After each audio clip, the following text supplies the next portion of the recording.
Good afternoon. I'm Hussein Haqqani, and on behalf of Hudson Institute, I'd like to welcome all of you to this event. Our guest today is Harlan Ullman. Harlan is a strategic thinker and innovator whose career spans the worlds of business and government. He's chairman of several companies and an advisor to the heads of major corporations and governments. And he was the principal author of Shock and Awe. He's a senior advisor at the Atlantic Council and a member of its Strategic Advisors Group. Harlan is a graduate of the U.S. Naval Academy. He served in combat in assignments in Vietnam. He holds an MA and MALD and PhD from the Fletcher School of Law and Diplomacy at Tufts University.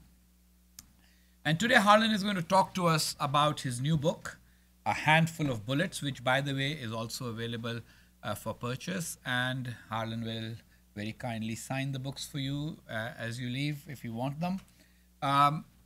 The book I found particularly interesting. One doesn't always at Hudson. We sometimes try to discuss subjects, provoke conversation, look at ideas, not always necessarily agreeing with one another. And in this book, Harlan has actually laid out what he considers to be the biggest issues facing the United States and why there is a need for strategic solutions rather than just short-term fixes. His book goes back in history to tell the story of three transformational legacies of the First World War, and that's why the subtitle of the book is How the Murder of Archduke Franz Ferdinand Still Menaces the Peace. And his argument there is that the first legacy led to the creation of a number of potential archdukes, people who could be targeted, and an abundance of bullets, any combination of which could detonate a regional or global crisis. We see a similar situation right now. The second legacy of the First World War was the partial, and the partial is my phrase, the unraveling of the Westphalian state system. We might see a further unraveling of the Westphalian system at a global level. The final legacy, according to Harlan Ullman, created the four new horsemen of the apocalypse as the major threats and challenges to global peace and prosperity. I'll let him explain what the four new horsemen of the apocalypse are. I don't want to steal his thunder. It's very difficult to do anyway, and I'm not into the business of stealing anything anyway. Ullman argues that even after 100 years, these legacies continue to provoke changes to the global world order, and trying to contain, mitigate, or prevent disruptions from exploding into global crisis will continue to prove to be a challenge. So with that introduction, I will let Harlan talk to us about the contents of the book. I will have a few questions for him at the end of that, and then I'll open it to your questions. Hopefully we will have an interesting and stimulating discussion about the future, both for American strategic policy as well as for what awaits us in the years to come. Harlan. Well, thank you all for coming. Can you hear me in the back? And Hassan, thank you for that introduction. I think after that we could probably go directly to questions. Let me begin in a different way, because first I'd like to pay a tribute to Ambassador Haqqani. Ambassador Haqqani is probably one of the finest diplomats I've ever met, and when he served his country here, he was clearly regarded as, I think, the most effective ambassador in Washington, which is going quite far. But more importantly, just after the raid on Abbottabad and Osama bin Laden's being brought to justice, he went to England, to London, to try to work with the British to see if they could become intermediaries between the United States and Pakistan to try to repair the damage of a relationship that had really reached rock bottom. And he met with people in Number 10, the FCO, the Ministry of Defense, Parliament, and other important people. And at that time, he was maligned and accused of writing a memo, which caused him to be recalled from Washington back to Pakistan, where he was caught in the fight between the Supreme Court judge and the opposition and President Asif Zardari. And many of us said, please don't go because your life is in danger. In Pakistan, as you know, it's a very, very dangerous country. Just earlier that year, Salman Taseer, the governor of Punjab, had been assassinated by one of his own bodyguards. Then he went Anyway, Ambassador Haqqani went back to clear his name. And in fact, it was so dangerous that we arranged a system of daily phone calls to make sure that he would be at least at safekeeping. And finally, because of the efforts of then Senator John Kerry, Admiral Mike Mullen, who was chairman of the Joint Chiefs, and General Jim Jones, who had been former National Security Advisor, we managed to arrange a situation where Ambassador Haqqani was able to leave the country and come back here. But his physical and intellectual courage and his integrity were really extraordinary, and I will never forget what he did both to better our relationships between Pakistan and the United States, but also the courage he showed under the most adverse and perverse situations in which truly no good deed went unpunished. So with that, let me answer the question, why would anybody in his right mind want to write a book about World War I, given the hundreds of thousands or millions of columns of books, articles written about it? And there are really two issues here, two questions. First, it was the 100th anniversary, and I took a page out of the book of General of the Army and President Dwight Eisenhower, who said, when you're looking at a difficult problem, try to expand it. So was there something about the assassination, aside from starting World War I and leading and planting the seeds for World War II and the Cold War, that we have missed? Was there something that really came out of this that has been so far invisible? And second, certainly since Vietnam, but after September 11th, I have been plagued by three recurring questions. I won't be pompous enough to say these are recurring nightmares, but they're pretty close. The first is, why as every war that the United States started, we have lost? Vietnam was the first. We went into Afghanistan to get al-Qaeda and Osama bin Laden and ended up declaring war on the Taliban. And I would argue, while that war may not be lost, Afghanistan is worse off today. And then we went into Iraq on trumped-up charges in 2003, which in my mind was the worst geostrategic blunder in our nation's history. Why did we do that? How did that happen? And so these came together in this particular book. And as Ambassador Haqqani noted, what really transpired besides these three legacies that I would call, and why did they transpire? And I argue in the book that what happened was, because of World War I, and indeed the assassination of the Archduke, the forces of the diffusion of power and globalization were unleashed, that over time would be accelerated by the information revolution, which would lead to the empowerment of individuals, groups, and non-state actors. And of course, the information revolution has just put that on a series of steroids.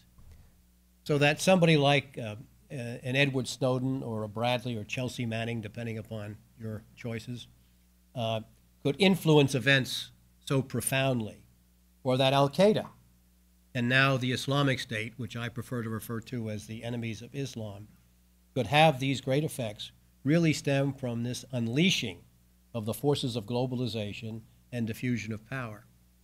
Now, none of this is really new. Maynard Keynes could write that in 1910, sitting in his club, and I use the word his because women were not allowed in clubs in London in those days, he had the world at his feet. He could order, as he said, a giraffe from Selfridges if he wanted one. Of course, it might take 3 or 4 months to get there because Federal Express had not yet been invented, but globalization was alive and well in those days even. And in fact, if you go back to the early part of the 1900s, the Royal United Services Institute held a conference on globalization in London. And the diffusion of power, we keep on seeing how it is spread. And simply put, we now see a world in which across the board power has diffused. And this has led to the empowerment of, as I said, individuals, groups, and non-state actors at the expense of the state-centric system of Westphalian politics.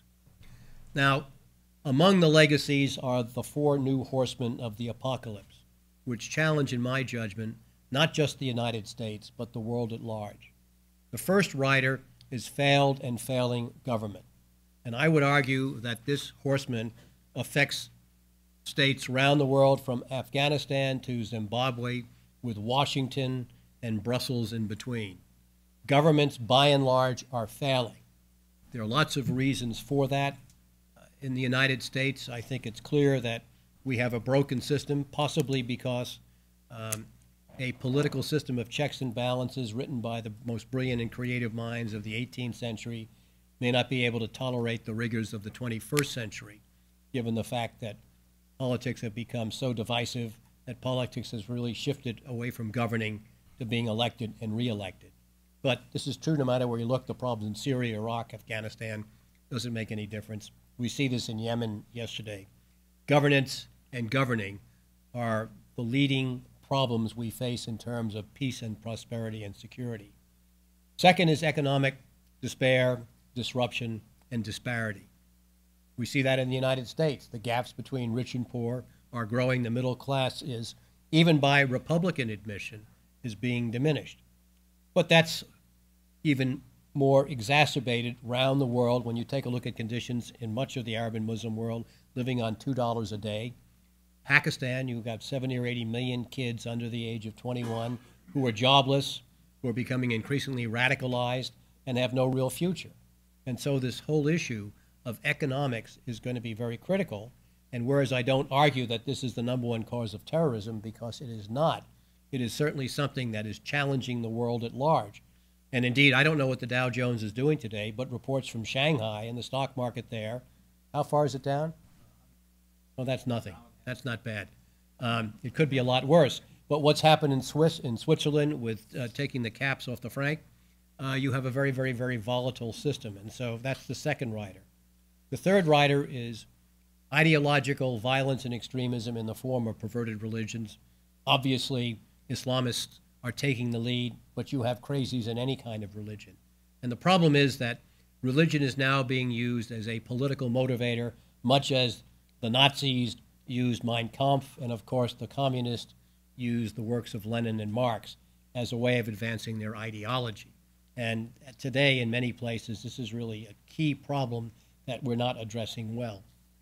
And last, and by no means least, is environmental calamity. We see that with Ebola. Last year is arguably the hottest year on record, but you take a look at extreme weather patterns, from floods and droughts on the west coast of the United States to tsunamis and earthquakes, and of course Ebola. We have to deal with environmental disparities, environmental calamities. Now, a third of the book goes into corrective ideas and solutions, because it's easy enough to identify problems. How do you deal with them? So let me give you a few ideas along the lines, and there are many in the book that range from cosmic to very, very specific ways that we can change the structure of our government, our whole national security apparatus, and focus on dealing with causes and not symptoms of the problems that ail us. First, in the case of the United States, fundamentally we need to shift to a brains-based or strategic orientation. For a lot of bad reasons, we tend to focus on symptoms and not causes. You take a look, for example, in the so-called war on terror, which I think is a very, very bad misnomer, because terror is indeed a symptom and a tactic, but not a cause. We're focusing on the symptoms, the terrorist, but we don't deal in the basic causes. Where, for example, is our counter-narrative to take on the ideology of the Islamists? What are we doing to improve economic livelihoods around the world? And so one of the things we need is a broader strategic mindset of understanding we have to focus on causes. Now, it seems to me that writing a strategy in this particular day and age is difficult because so many regions are different. It's not like the Cold War or during World War II, where you had a pretty single threat or danger. But today you've got different regions and different dangers that have to be addressed. My view is that the overall strategy or mindset of the United States ought to be out to secure peace and prosperity. But what makes this different is that we have to do this through partnerships. We have long stopped since being the indispensable power or the single superpower or the unipower.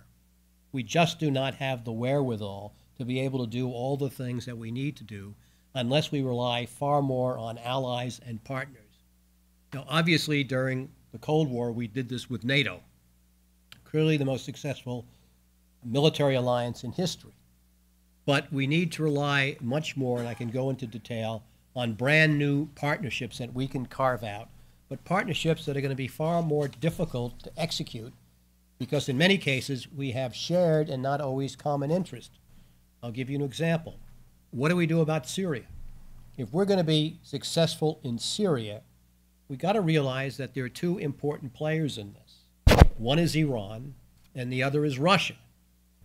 Now, we and the Russians and we and the Iranians are not enjoying the happiest of relationships now. Ukraine has become a huge problem. But the fact of the matter is that what's happening in the Middle East is far more likely to have negative consequences for Russia because of the spread of Islamism. Look at the size of the populations of Muslims in Russia. And we have to have shared interests. We obviously do not want Iran to have the bomb. But if we're going to be successful in Syria and Iraq, Iran has got to play a role. But negotiating the Scylla and Charybdis is extraordinarily difficult because no matter what party you are, if you take a step saying we're going to do A with Iran, the other side will say B, this is the craziest thing and we're going to impeach you. And it doesn't make any difference whether you're a Republican or Democrat. Every issue today in the United States has become so polarized and a matter of life and death that has been taken entirely out of context. I'll give you another example, the Keystone Pipeline. On a scale of 1 to 100 in what's going to affect your life, the Keystone Pipeline is a 2 or a 3. On the one hand, there are some positive reasons why it should be done. It is not going to create 42,000 jobs permanently. It is going to have a positive effect. But it's not going to be the ruination of the environment as other people argue. And in any event, what do you think Canada is going to do with that shale oil and tar sands?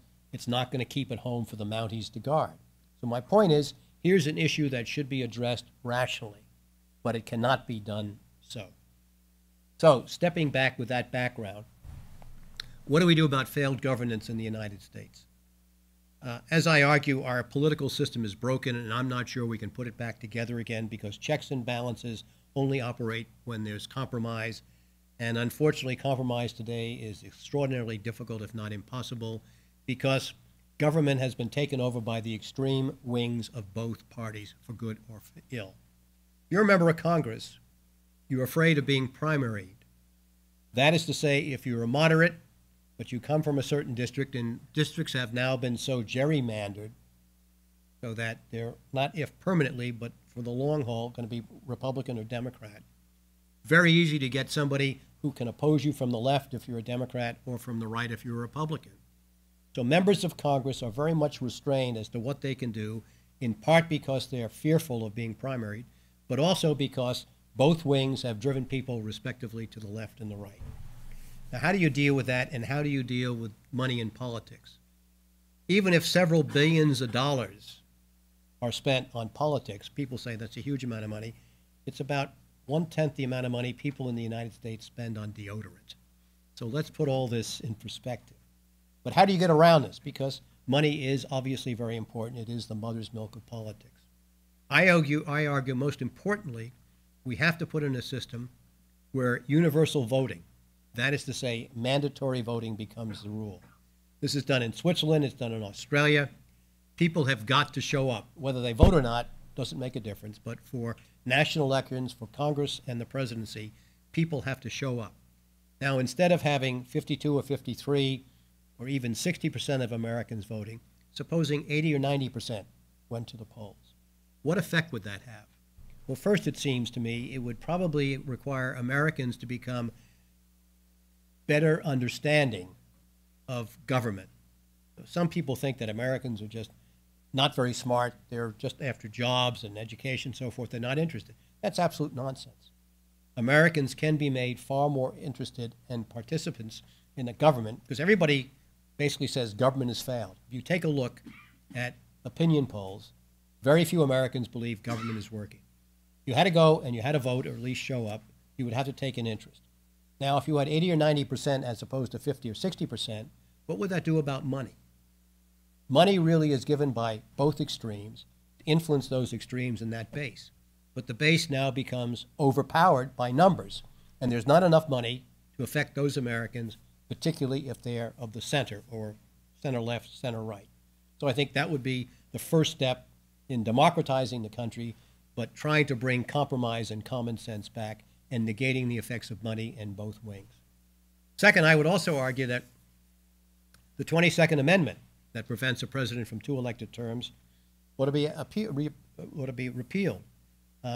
I think for the first 6 or so years of his presidency, George W. Bush was the worst president in my lifetime, far and away. But I have to tell you, the last year or two, he became pretty competent. Now, the price of education may have been unaffordable, but why would you waste all that experience? And even though you may be a Bush hater or a Bush lover, it seems to me that a third term, or the prospect of the third term, is very important, so we don't throw away all that experience. I also would argue very strongly of expanding the terms of members of the House of Representatives to 4 years. I think it's absolutely ludicrous. You're elected for 2 years, and what are you doing all the time? You're raising money. You're in continued pursuit of money, and you really cannot have an opportunity to govern. So I think that's also important. I also think that I'm reminded when Don Rumsfeld was Secretary of Defense the first time, you know what the length of the defense budget was? How many pages? 80. Anybody want to guess the length of the defense budget today? It's over 1,600. It's absurd. Now, I think one of the things we ought to do is to require members of Congress to affirm before they vote on a bill that they have read and understood it. Now, you laugh, and if you had any member of Congress here, they would say that's absolutely impossible. Well, I will tell you, as chairman of a couple of companies, if I said, I'm not going to read that contract, or I'm not going to read that agreement, it's not worth my time. If I were in a public company, first of all, I could be arrested and go to jail because I've been violating the law, which says that you have to certify that everything you say that you put out is correct. Sarbanes-Oxley Act. But my board of directors or my shareholders would have a fit. So why should we allow Congress to operate on its own rules that defy common sense and that simply are huge inhibitors to good governance? Second, regarding the economies, we live in a fourth world city, a fourth world country. We live in Georgetown off N Street. There are some potholes in N Street, I think, that go to China. Now, why have we not repaired our infrastructure? Everybody talks about the shale gas revolution, right? Billions of cubic feet. How are you going to export it? Ships. Anybody know the number of ports that can accommodate the super tankers that can carry this stuff? Absolutely. It may only be one. But the fact of the matter is, if you're going to use it, you've got to fix the ports. Our electrical power grid in 1980, this is 4,000 years ago, 1980, the Center for Strategic and International Studies wrote a study that said the most critical problem we have in the United States is our electrical power grid. It is vulnerable, and guess what? It's not gotten any better. Internet services, education. We need to repair our infrastructure from soup to nuts. And the model here is the 1954 National Security and Highways Act, passed by Eisenhower. Why? Because Eisenhower felt if there's going to be a war, you need to have a highway structure. But Eisenhower also understood if you're going to really stimulate the economy, you had a road structure to complement the railroads. And it was paid for by gasoline tax. So why have we not put in place a national infrastructure bank, which could be monetized by a debt offering, a bond, paying 2 or 3% above interest rates over 30 years, and that would be paid for and guaranteed by user fees and tolls, which is normally the case in cities and states who do this kind of thing. And by the way, if you wanted to raise a couple of $1 trillion, one way to do it, what about all this money that American corporations are keeping offshore because of tax purposes? It mounts into several trillions of dollars. Supposing you said, we'll give you a tax break. You can bring that money back provided you put it into this infrastructure bank. My guess is you could raise probably both by bond offerings that could be secured over the long term by the government and by repatriating this money, $2 trillion. Now, can you imagine what $2 trillion, if sensibly spent, would do for this country? It would move us into the 21st century. It would also create lasting jobs. And for the life of me, the only reasons I don't see why this has been done, and years ago, John Kerry and Chuck Hagel wrote legislation for a national infrastructure bank. It just fell apart was never passed. And the only reasons I can think of was because the Republicans are afraid this is going to lead to big government, and the Democrats don't want the private sector to do it. I think this is on strictly ideological grounds. And it can be done so that you had a way of dividing the money among the 50 states. The American Society of Mechanical Engineers every 10 years comes out with a study about where our infrastructure is failing. There are ways that you could put together a panel that could dole out what the projects are and do this above politics. And I think it's absolutely essential that this happen. And by the way, when we deal internationally, why don't we have regional infrastructure banks in Africa, in Asia, Latin America, on the same basis that they are funded by user fees and tolls over the long term? And I understand the problems with corruption. There are ways around that. But my argument is, despite what the president is going to say tonight in his State of the Union address about raising taxes or whatever, this is on the margin. And I am afraid, given the nature of international economics and the fragility potentially in China and elsewhere, that unless we move forward with something like an infrastructure bank, which can really have tremendous effect, we are going to be in a huge economic pickle over the long term. And I hope I'm wrong. Lastly, let me focus on what do we do in the battle against the enemies of Islam. First of all, we need to expand partnerships. You take a look at what happened in Paris. 17 Frenchmen were killed, and 44 leaders of countries came together. Millions of people rose up. 147 kids were killed in Peshawar. God knows how many people are being killed in Syria, Iraq, or Afghanistan today, or in Yemen. Nigeria, Boko Haram has killed a couple of thousand people, and the 200 young girls who were kidnapped are still kidnapped. How many leaders of states have come together to protest that? The point is that on the one hand, what we think in the West is an absolute insult to us and an atrocity is not necessarily viewed the same way around the world. And the only way we're going to be able to attack the Islamic State, the enemies of Islam, Al-Qaeda, and these many groups is really through Arab and Muslim countries. And we've really made no arrangements to try to mobilize the GCC, the Gulf Cooperative Council, and possibly link it up with other organizations such as the Shanghai Cooperative Organization, which has not only Russia and China in the stands, but as observers, Pakistan, Afghanistan, and Iran, to link up as to how do they confront this threat to their own regimes. We've not been able to do it. We also have been really tardy in coming up with a counter-narrative. Now, I understand that you can say that the Grand High Cleric in Saudi Arabia or Egypt has come up, that King Abdullah of Saudi Arabia has, in fact, declared that these are bad people. But we have not been able to come up yet with a counter-narrative to operationalize it, to take on and reverse the propaganda that's being used on the internet and social media much more effectively by these Islamists. They have probably done better because in terms of the backlash they have painted over the incidents in Paris than the Western world has in mobilizing anything. And why we have not been able to do this as an order of top priority remains, to me, a real quandary. Now, I know that the Secretary of State is embracing this. As some of you may or may not know, we've just, when I say we, a new headquarters has been established in Abu Dhabi to try to take on this counter-narrative. But it's still in its formative years, and we need to do a great deal better. But the notion here is that we need to have partnerships in place in which we can be supportive, but we have got to get people in those parts of the world to take the strain and understand what the damages are.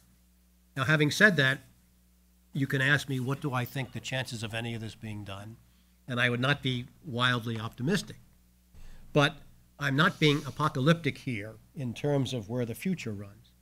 I think that if we do not take a strain, the United States is not going to explode. It's not going to implode. That's nonsense. We still have the biggest economy in the world. We're going to have the strongest military.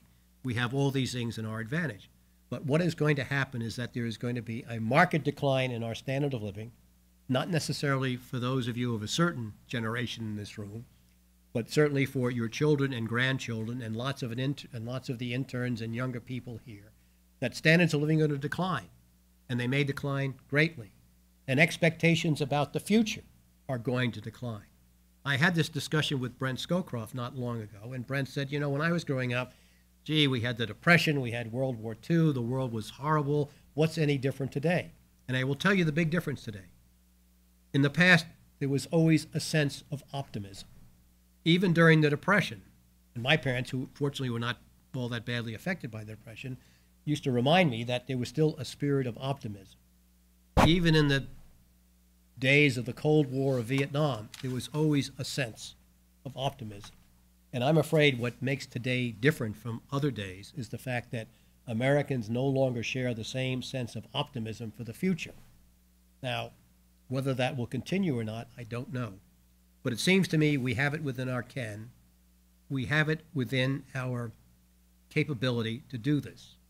But the only way this is going to happen is, first, we have to shift to a new strategic mindset for the future that is strategy-oriented.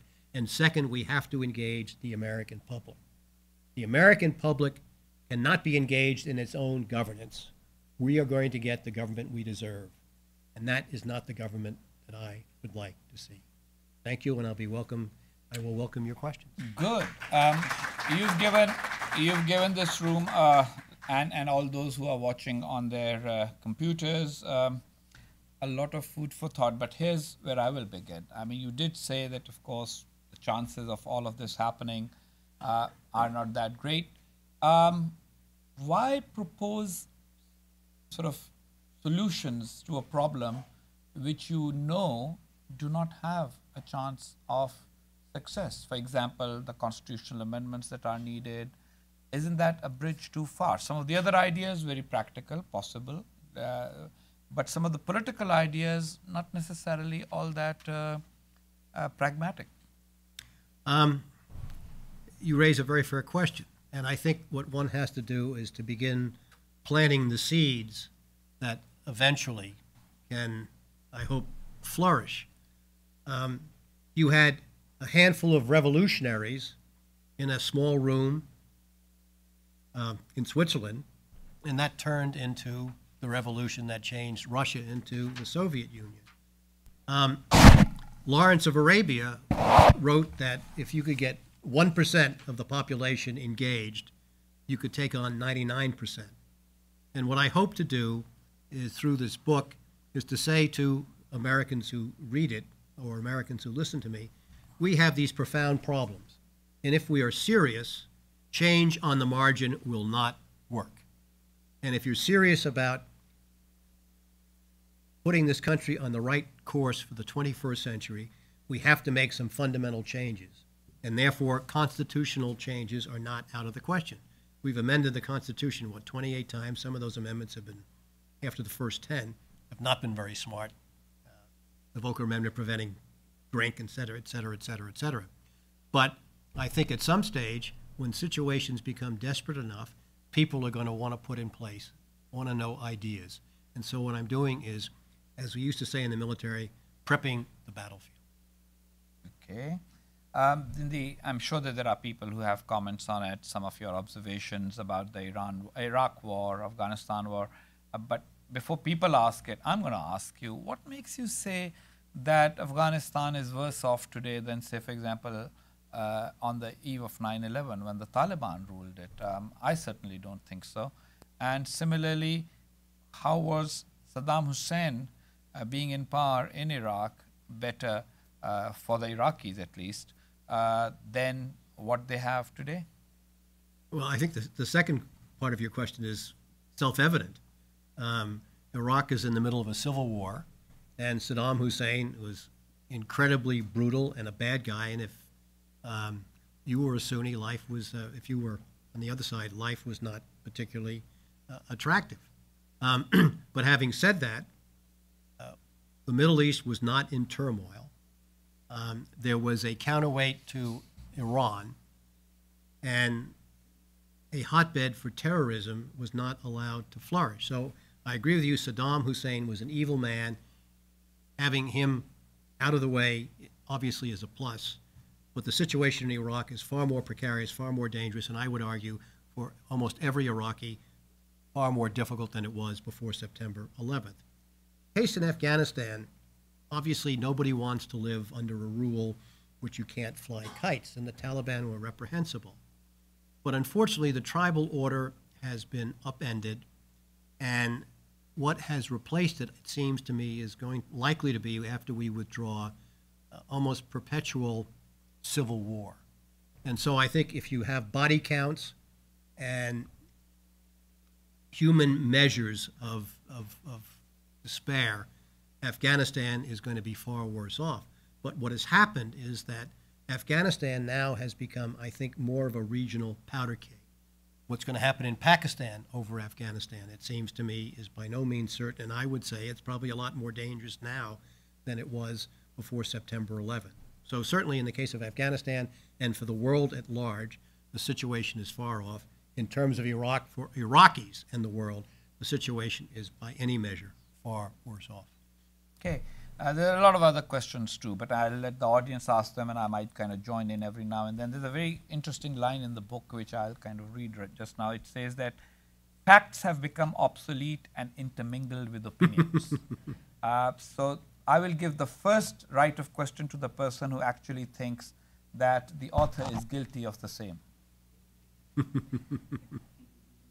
Okay, nobody's asking the second that. question. So then let's go to the second question. Thank you.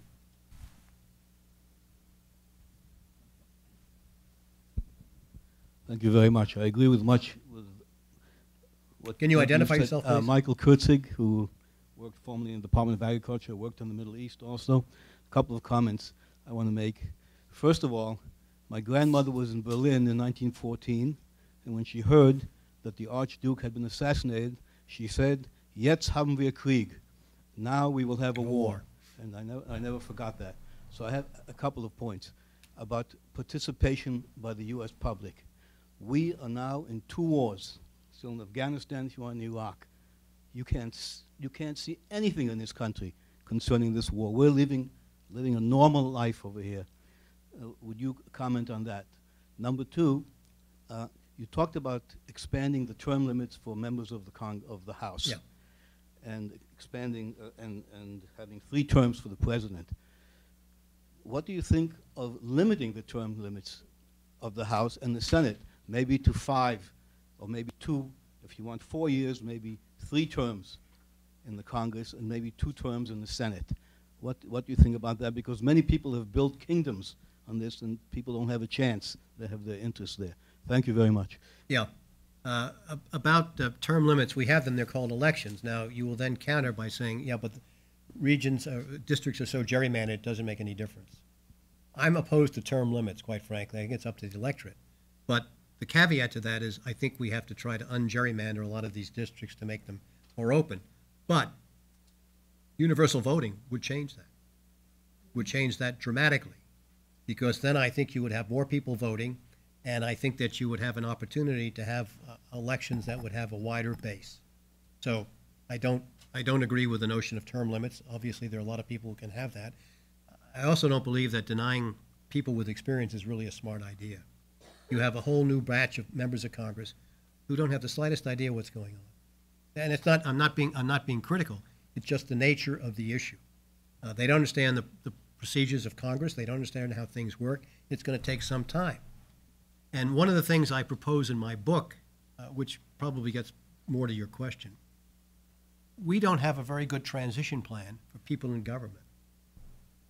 President comes in. What preparation does he really have for the presidency? I mean, I argue that the last 3 presidents were not experienced and not ready for the job and not prepared for it, and it showed. How do you change that? New members of Congress. You know, Harvard has a 1-week course. Well, that's absurd. It's like saying, here's a 1-week course in brain surgery, go out and operate. So what do we do about that? 4-star generals and admirals, when they rotate to a new job, how much time do they have in transferring to try to take time off to learn about it? The answer is because Congress has specified the number of flag officers at certain ranks, they have no time. So one of the things we need to do, I argue, is change the National Defense University to a National Security University and have mandatory courses there that members of government, both in the executive and the legislature, have to attend, as well as their staffs. This can be done online, offline, doesn't make any difference. Because unfortunately, the world is far more complex and look at regulations today. Look, and I was captain of a destroyer 150,000 years ago. We almost, I could say, raised it to gallons. It was so long ago. It was a lot different. Today, being in the same position, you are so constrained by these things where warfare has become lawfare. So you've got to understand a lot of these constraints. And I think preparing people when they come into office is essential. And that's one way of getting at the root of the problem that you have. Okay. Right here in the middle. Hi, I'm Brooks Borland. My question is, you talked about the unraveling of the Westphalian Treaty. Yeah. But wouldn't you say that some of the problems in like the African continent and in the Middle East, like failing government, economic despair, are because states can't monopolize power in their granted regions, and so a lot of the problems with a lot of the four horses that you mentioned are because the fact that the states there are artificial and they don't actually monopolize control over their area? Well, you've asked a very complicated question. I would argue that, let me get myself in real trouble. If we didn't have Sykes-Picot in 1916, I'm not sure we'd be in this mess today. If India and Pakistan didn't divide, I'm not sure we've been in this mess today. I will restrain comment about Israel and Palestine. And so, yes, artificial boundaries have been very, very real. And the problems of the subcontinent in Africa go back, obviously, to colonization and so forth. And so, yeah, there are a lot of other roots of the problems. But I would argue that the four horsemen that I just described amply describe what's happening in the parts of the world that you just raised. I mean, what are the problems in Africa? Failed government, economic despair. You've got, obviously, rampant religious extremism. Nigeria. And I've been surprised by two things geopolitically. One, that North and South Korea have not allied, and I got over that in 2000 when it became clear they weren't. But I thought that was going to happen, and that Nigeria has not yet imploded. I have been predicting a civil war in Nigeria for a long time, but rather like the economists who have predicted 5,000 of the last two recessions, I have been wrong. But the four horsemen are at the root of the problem, and obviously artificial boundaries and colonization help spark that. But the other part of the question was that the state no longer has the monopoly over coercive power. Well, I think in large part, that's correct. Clearly, at home, domestically, states still have power, but that power is becoming diffused by outside groups. And what's really interesting, and one of the most frightening aspects of the dangers that Islamism presents us, is the challenge between safety, privacy, and security. Because what's happened, and I don't think Osama bin Laden and al-Qaeda really figured this out, but they have challenged our constitutional rights. Free speech, freedom of religion. I believe in freedom of religion. Supposing at Friday prayers, I stand up and say, we have to overthrow the government. Where does free speech start or stop, and where does freedom of religion? And so we have all these challenges. You're seeing it in Europe right now. For example, in the UK, David Cameron has said they're going to pass new security laws, which most of the Brits, I suspect, would agree with. France, the same thing, anti-terrorist laws. But the greatest ideological threat, it seems to me, that's being posed, or legal threat, is by the use of terror to inflict terror and to cause a super backlash. Osama bin Laden did not conceive of three things when he attacked the trade towers. He didn't think they were going to fall down. He thought they were going to stay there as burning monuments. He didn't think that the stock market would lose $1 trillion of value and the economic damage that would be done. And he certainly didn't anticipate the reaction of the United States coming to Afghanistan and then ultimately into Iraq. The issue here is that the cost-exchange ratio, something we don't fully appreciate, is in the favor of the bad guys. I'll give you a couple of examples. The bad guys in Iraq and Afghanistan used booby traps, improvised explosive devices. If you sum up the amount of money that it cost all the IEDs to make it may be in the millions of dollars. Do you know how much money the United States spent on countering improvised explosive devices so far? Anybody want to guess? It's in the billions. $70 billion. That cost exchange ratio is not in our favor. And so now you have an attack in Paris by two small groups. Think about the counter reaction and blowback that you've caused in those countries, the damage that you've done psychologically as well as socially, and then how you can amplify that on social media so that you exploit the damage that you did. Without understanding it, that is a brilliant strategy for the wrong reasons. And so one of the problems is that for the time being, the cost exchange ratio in dollars and in political impact is on the side of the bad guys, and we have to learn how to reverse that. Okay. Other questions, comments? Yep. Hi, my name is Alejandro Sanchez. I'm a senior fellow at the Council on Hemispheric Affairs. I was wondering if you can discuss a little bit more the current and future of the U.S. military. You have the F-35 warplane, which is probably the most expensive plane that will never be used. You mentioned the National Defense University. I studied there a few years ago. They just let 12 full-time professors go because of budget cuts. So I'm wondering what you think is where this country is going when it comes to its military, and if it's being used properly and if it has the proper budget for the proper programs. Thank you. I have two chapters or two appendices in my book. I should say this.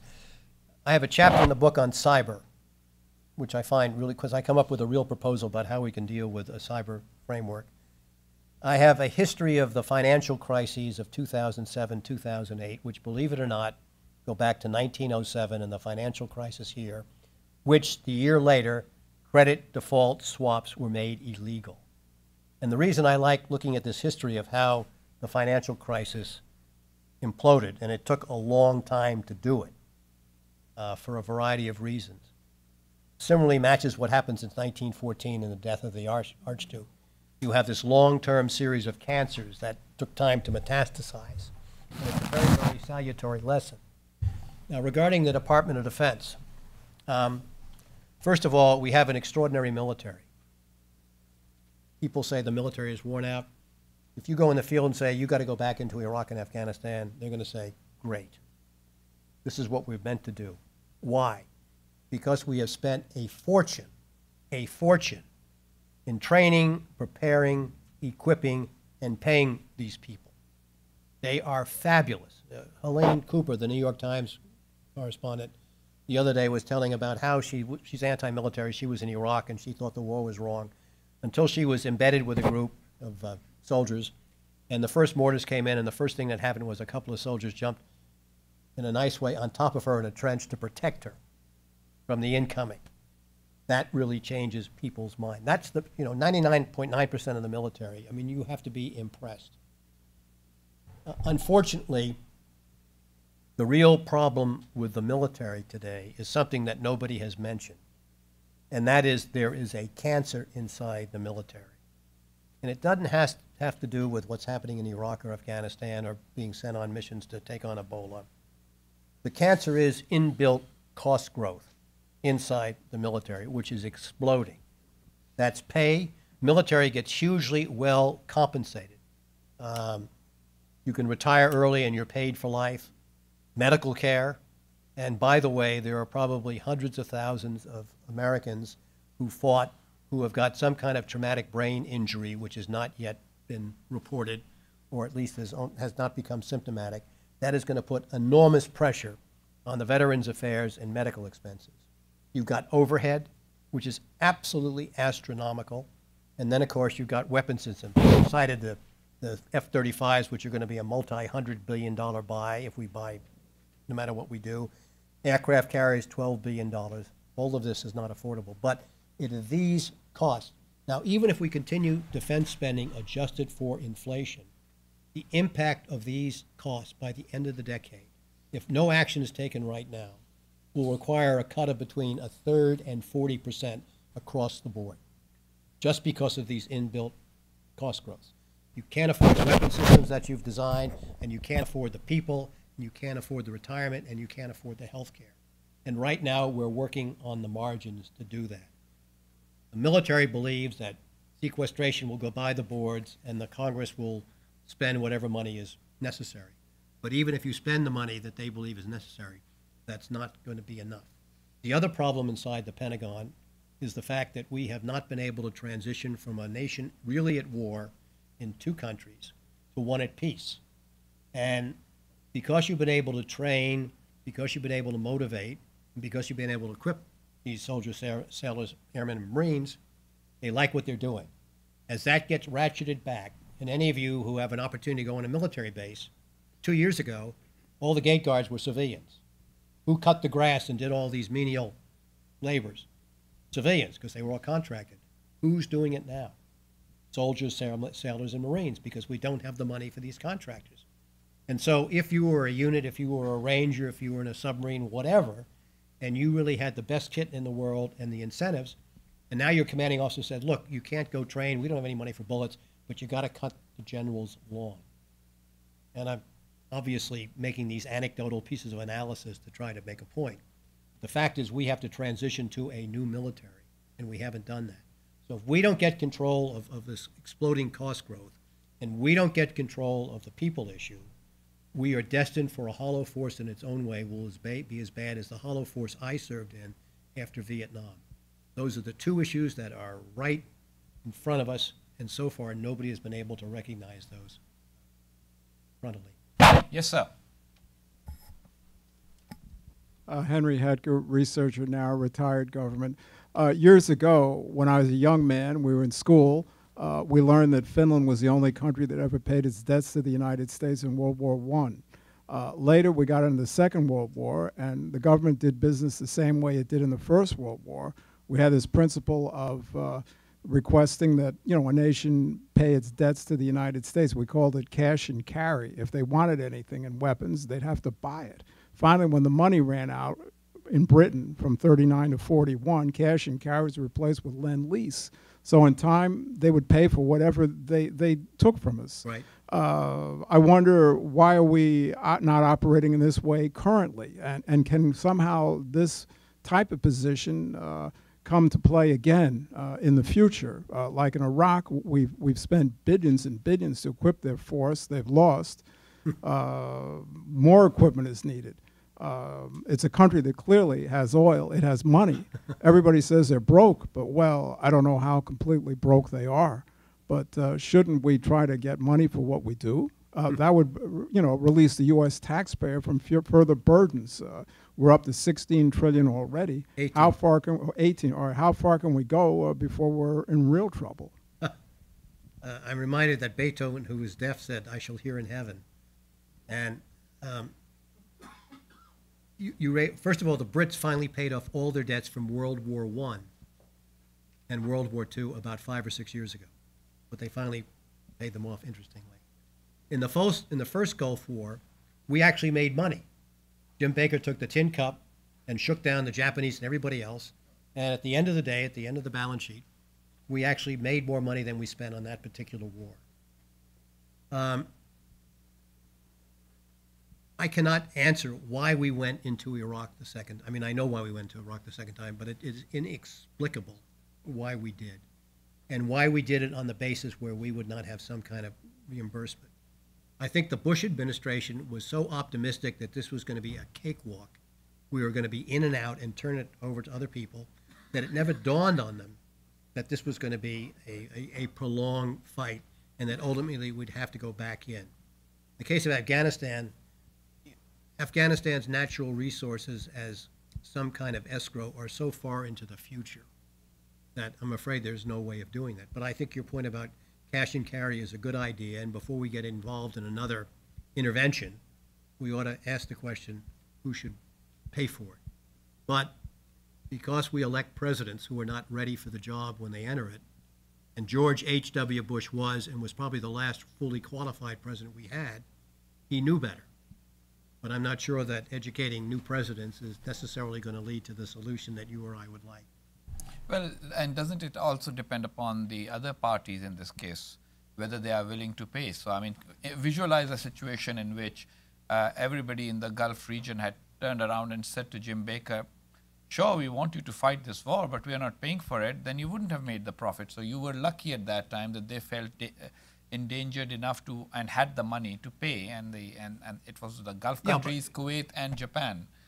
They paid for it, right? No, that's right. But would people have paid for Iraq? I mean, who could have paid for no, Iraq? but you went into Iraq, and if you're going to go into Iraq and you said, all right, we're going to do this, we're going to turn over equipment, but at some stage we are going to get some percentage of your oil revenues. We could have done that because as long as you have the leverage of the upper hand, whether it's because the other guys are scared witless or because you just have power, it's something that you have to think through. But we didn't do it in Vietnam either, but I'm not sure what resources Vietnam had. Other questions, comments? Everybody's talked out. I guess. Well, thank you very much, Harlan, for joining us. The book, A Handful of Bullets, is available for those of you who want it. Harlan will definitely sign it. I'm sorry we didn't anticipate the depression at the end of the conversation, so we are not giving out free tablets of Paxil along with the book, but I'm sure you can manage without them and still like the book. Thank you, Harlan. Well, thank you very much. Thank you all for coming.